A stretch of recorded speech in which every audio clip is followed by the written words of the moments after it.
আসসালামু আলাইকুম। আপনারা সবাই কেমন আছেন? আলহামদুলিল্লাহ আমিও খুব ভালো আছি। তো এই বছরে কিন্তু অনেক পিঠা খাওয়া হয়ে গেল আমাদের। আর আমরা কিন্তু এই বছরে বাসায় কিন্তু অনেক পিঠা বানিয়ে খেয়েছি।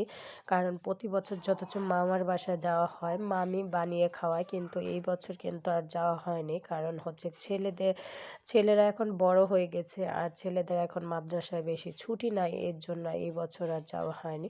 তো ফাইনালি কিন্তু আমার আম্মু কত সুন্দর করে পিঠা ভিজিয়ে ফেলেছে। দেখেন কত বড় বড় পিঠা আর এত সুন্দর করে ভিজেছে। তো একদিন কিন্তু এই পিঠা খাইলাম, আরেকদিন কিন্তু পাটিসাপটা পিঠা। কারণ আমার ভাগ্নি কিন্তু অনেক সুন্দর সুন্দর পিঠা বানাইতে পারে।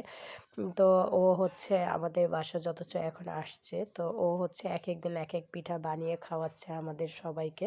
সবাই ওর জন্য দোয়া করবেন যাতে সুন্দর সুন্দর আরও আমাদের খাবার আয়োজন করে খাওয়াইতে পারে। দেখেন পাটিসাপটা পিঠাগুলো এত সুন্দর হয়েছে, তো আমার কাছেও খুব ভালো লেগেছে। তা আমি নামাজ পড়ার পর কিন্তু আমি সহজে পাটিসাপটা পিঠা খাই না, তারপরও যথেচ্ছ ও বানিয়েছে, একটা না খেলে মন খারাপ করবে।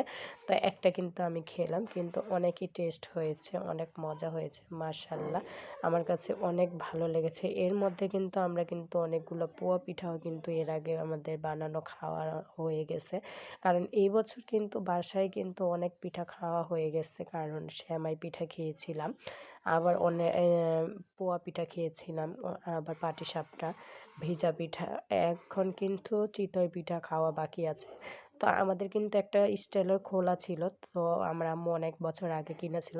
তো দেখেন স্টিলের খোলা দিয়ে কিন্তু আজকে কত সুন্দর করে চিতই পিঠা বানিয়েছে। এত সুন্দর হয়েছে সাইজগুলো। কেমন হয়েছে সবাই কমেন্টস করে জানাবেন। আসসালামু আলাইকুম।